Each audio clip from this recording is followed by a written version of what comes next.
آج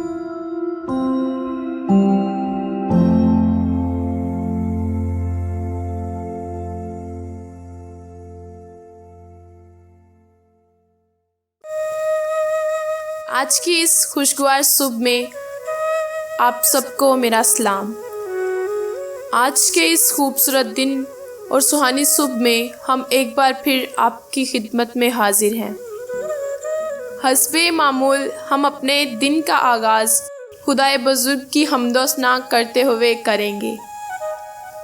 میں گناہ کا کیل جو تیرے ہاتھوں پہ لگایا گیا، میں گناہ کا کیل جو تیرے ہاتھوں پہ لگایا گیا، سارا تھا نیزہ جو، سارا تھا نیزہ جو تیری پسلی پہ آزمایا گیا، میں گناہ کا کیل جو تیرے ہاتھوں پہ لگایا گیا، میں گناہ کا کیل جو تیرے ہاتھوں پہ لگایا گیا۔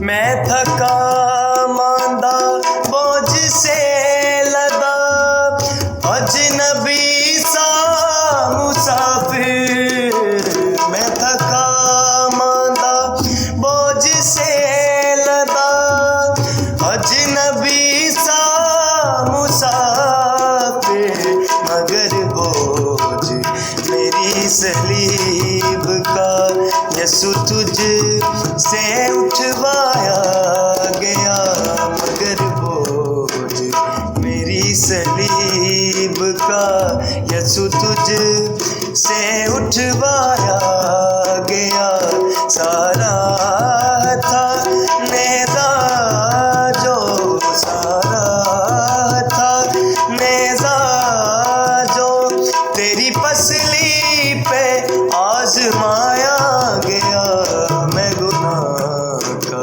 کیل جو تیرے ہاتھوں پہ لگایا گیا، میں گناہ کا کیل جو تیرے ہاتھوں پہ لگایا گیا۔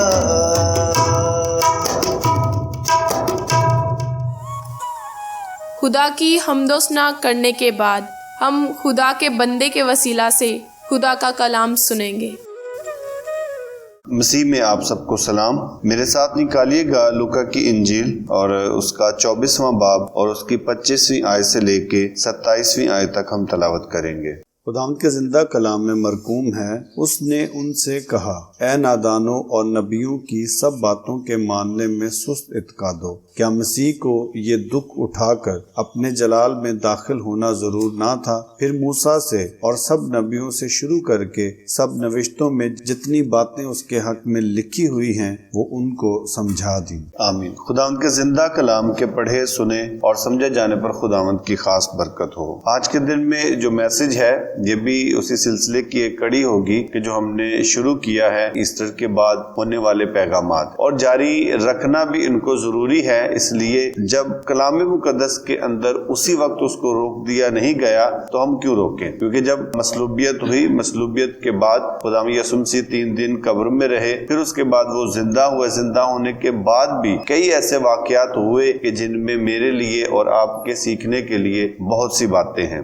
انہی میں سے ایک جو واقعہ ہے اور اس واقعے میں جو سیکھنے والی باتیں ہیں ان کو آپ کے سامنے پیش کرنا چاہتا ہوں۔ ہوتا کچھ اس طرح سے ہے کہ ایک علاقہ ہے، ایک روڈ کہہ سکتے ہیں، ایک راہ کہہ سکتے ہیں، جس کا نام ہے اماؤس، اور اس راہ پر چلتے ہوئے دو لوگ جا رہے تھے جو آپس میں کچھ باتیں کرتے ہوئے جا رہے تھے، اور کیا ہوا کہ خداوند یسوع مسیح ان کے ساتھ شامل ہو جاتے ہیں، لیکن یہاں پر مرقوم کیا گیا، لیکن ان کو اس بات سے بے خبر رکھا گیا، یعنی ان پر خداوند یسوع مسیح ان کے ساتھ شامل تو ہوئے لیکن وہ اس کو پہچان نہ پائے۔ کیوں نہ پہچان پائے؟ اس لیے کہ خدا خود یہ چاہتا تھا کہ وہ ابھی نہ پہچانے، کیونکہ اگر خدا یہ جاننا چاہتا ہے، مسیح یہ جاننا چاہتا ہے کہ آپس میں یہ کیا باتیں کرتے ہیں اور کس طرح سے ان پر یہ ظاہر کرنا کہ کلام مقدس کیا بتاتا رہا، کیا سکھاتا رہا، اور اس کے مطابق کون کون سی باتیں پوری ہوئی، کون کون سی رہتی ہیں۔ اور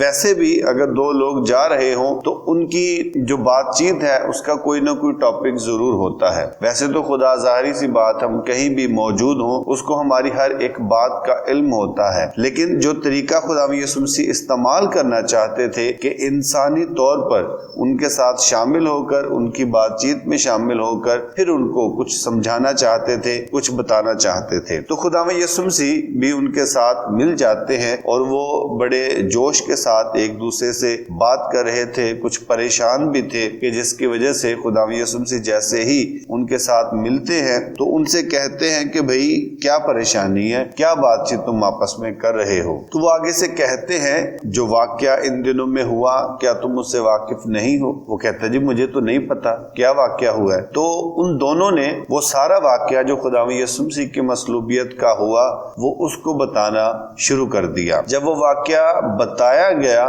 تو پھر اس کے بعد خدا یسوع مسیح نے ان کے ساتھ بات کرنا شروع کر دی، یعنی کہ وہ آہستہ آہستہ کرتے ہوئے وہ سارا واقعہ بتاتے ہیں جس میں وہ چیز بھی آئی کہ جس میں بتایا گیا، یعنی عورتوں کے بتانے کے مطابق وہ وہاں پر قبر پر جاتے ہیں اور دیکھا کہ وہاں پر لاش موجود نہ تھی، یعنی خدا یسوع مسیح زندہ ہو چکے تھے۔ تو یہ سب لوگ اب یہ باتیں آپس میں وہ کر رہے تھے، اور انہی باتوں کے بعد پھر خدا یسوع مسیح نے بات کرنا شروع کر دی۔ اس میں یہ آیات آتی ہیں جن کی ہم نے تلاوت کی ہے۔ اس نے ان سے کہا، اے نادانوں اور نبیوں کی سب باتوں کے ماننے میں سست اعتقادو۔ اب اس میں وہی بات تھی جو خدا یسوع مسیح اپنی زندگی کے دنوں میں ان سے یہ کہتے رہے کہ ضرور ہے کہ کلام مقدس کے مطابق، یہ نہیں کہ رومیوں کے اندر بہت قوت ہے، رومیوں کے اندر بہت پاور ہے کہ جس کی وجہ سے وہ مجھے پکڑیں گے اور مصلوب کریں گے۔ خدا یسوع مسیح ان کو بار بار یہ بات بتاتے رہے کہ ضرور ہے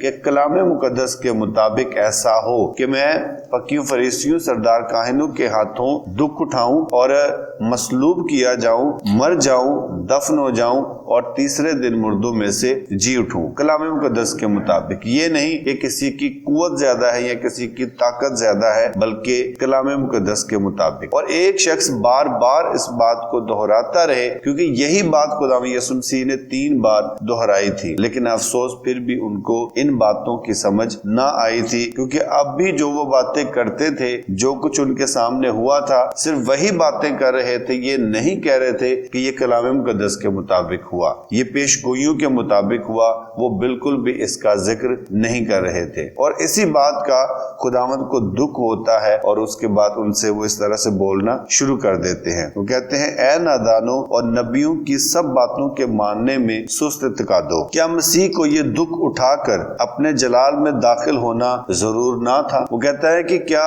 جو کچھ بیان کیا گیا تھا، پیش گوئیوں میں بیان کیا گیا تھا، اس کے مطابق مسیح کو دکھ اٹھا کر اپنے جلال میں داخل ہونا ضروری نہ تھا؟ کیا اس کے لیے ضروری نہ تھا کہ وہ دکھ اٹھائے اور دکھ اٹھا کے وہ جلال میں داخل ہو جائے؟ کیونکہ یہ معاملہ اس طرح کا تھا کہ یہ نہیں کہ شاہی لباس پہن کر، یہ نہیں کہ وہ اپنے آپ کو ایک اعلیٰ اور شان و شوکت کے ساتھ وہ جلال میں داخل ہو، بلکہ مسیح کے لیے یہ ٹھہرایا گیا تھا یہ دکھ اٹھا کر اپنے جلال میں داخل ہو۔ پھر اس کے بعد خدا یسوع مسیح نے ان سے کہا رہا۔ پھر موسیٰ سے اور سب نبیوں سے شروع کر کے سب نوشتوں میں جتنی باتیں اس کے حق میں لکھی ہوئی ہیں وہ سب ان کو سمجھا دی۔ پھر خداوند یسوع مسیح نے شروع سے کر کے ساری کی ساری باتیں جو موسیٰ سے لے کر ملاکی تک کی گئی تھی وہ ساری کی ساری باتیں ان کو سمجھا دی۔ ایک طرح سے ہم یہ کہیں کہ یہ صرف 2 لوگوں کو یہ بات سمجھائی گئی، لیکن میں سمجھتا ہوں کہ یہ ان 2 لوگوں کو بات سمجھائی نہیں گئی بلکہ ہم سب کو بات سمجھائی گئی ہے۔ کہ ہم باتوں کا ذکر تو کرتے ہیں، سب سے پہلی چیز جو اس میں سیکھنے والی ہے وہ یہ ہے کہ جب بھی ہم کہیں جا رہے ہوتے ہیں ہم آپس میں بات چیت تو کرتے ہیں، اور بات چیت کرتے ہوئے جیسے ان لوگوں نے کیا کہ ان کا موضوع بحث جو تھا وہ خداوند یسوع مسیح تھا۔ یہ ان کی اچھی عادت ہے کہ ان کا موضوع بحث خداوند یسوع مسیح تھا۔ آج آپ دیکھیں کہ لوگ آپس میں بیٹھتے ہیں تو موسٹلی وہ ملک کی باتوں کو شروع کر دیں گے۔ ان کو شیئر کرنا یا ان پر بات چیت کرنا بری بات نہیں ہے، لیکن ان کا دن رات ہی اسی بات پر گزر جاتا ہے۔ جہاں بیٹھیں گے موسم کے حالات شروع کر دیں گے، سیاست کی باتیں شروع کر دیں گے جن سے کسی طرح بھی کوئی بھی ہمارا واسطہ نہیں ہوتا، ہم ان باتوں کو بھی ڈسکس کر جاتے ہیں۔ لیکن یہ ہے کہ میں یہ نہیں کہتا کہ مسلسل آپ صرف اور صرف اسی پر بات کریں، لیکن یہ ہے کہ ہر ایک چیز کو وقت دیا جائے۔ ان کے مطابق ہم یہ کر سکتے ہیں کہ ہم خداوند یسوع مسیح پر بات چیت کریں۔ پہلی جو اچھی عادت ان میں پائی گئی وہ یہ ہے، لیکن اس میں بھی کسی حد تک ایک کمی پائی جاتی تھی کہ یہ اس واقعے کو تو ڈسکس کر رہے تھے، یہ نہیں بتا رہے تھے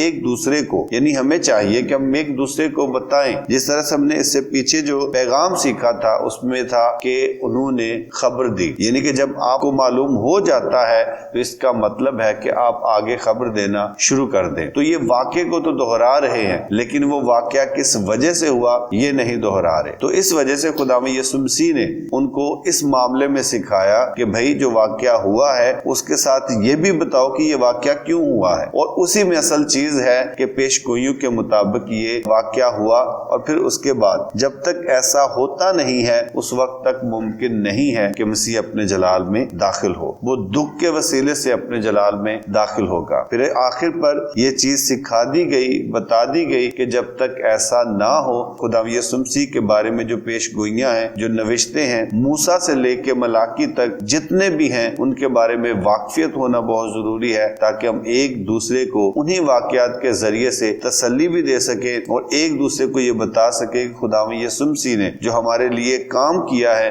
وہ چھوٹا کام نہیں ہے بلکہ بہت بڑا کام ہے، وہ نجات کا کام ہے، وہ ہماری رہائی کا کام ہے، وہ ہماری نئی زندگی کا کام ہے کہ جو خدا نے ہمارے لیے کیا ہے۔ تو اس کا بیان کرنا، ایک دوسرے کو بتانا ہمارے لیے یہ بہت بڑا کام ہے۔ خدا آج کے کلام کے وسیلے سے ہمیں بہت برکت اور ایمان بخشے۔ یقیناً آپ سب نے کلام کے وسیلہ سے برکت پائی ہوگی۔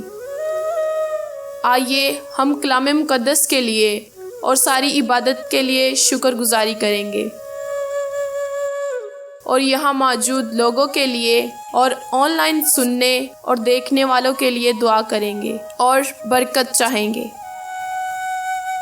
بزرگ آسمانی باپ، ہم تیری شکر گزاری کرتے ہیں آج کے دن، اس وقت اور اس لمحے کے لیے جو تو نے ہمیں بخشا، کہ ہم تیری حمد کریں، تمجید کریں اور تیرے نام کو دھن باد کہیں۔ شکر گزاری کرتے ہیں آج کے خوبصورت کلام کے لیے جو ہماری ضرورت کے مطابق ہمیں بخشا گیا۔ دعا ہے کہ یہ پھلدار ثابت ہو اور ہم 30 گنا، 60 گنا اور 100 گنا پھل لانے والے ہوں۔ شکر گزاری کرتے ہیں عبادت میں شامل تمام لوگوں کے لیے جنہوں نے تیری حضوری میں آنا اہم سمجھا۔ ان سب کے لیے تیری برکت، سلامتی اور ایمان میں بڑھوتری کی دعا کرتے ہیں۔ اسی طرح شکر گزاری کرتے ہیں ان سب بہن بھائیوں، بچوں اور بزرگوں کے لیے جو آن لائن اس عبادت میں شامل ہوں گے۔ ان سب لوگوں کے لیے تیرے حضور سے برکت، سلامتی اور ایمان افروزی کی دعا کرتے ہیں۔ دعا کرتے ہیں ان سب لوگوں کے لیے جو بڑے ایمان کے ساتھ اس عبادت میں شامل ہوئے تاکہ اپنی بیماری، کمزوری سے نجات پا سکیں، اور اسی طرح آن لائن بھی جو ایمان کے ساتھ شامل ہوتے ہیں وہ شفا پائیں اور تیرا یسوع نام ان سب کی زندگیوں میں عزت اور جلال پائے۔ فضل بخشنا کہ ہم کل کے دن بھی اس عبادت میں شامل ہو کر تیرے حضور سے برکت، سلامتی اور شفا پا سکیں۔ آمین۔ یقیناً آج کی یہ عبادت آپ کے لیے بابرکت رہی ہوگی۔ اجازت چاہیں گے۔ مسیح میں آپ سبوں کو سلام۔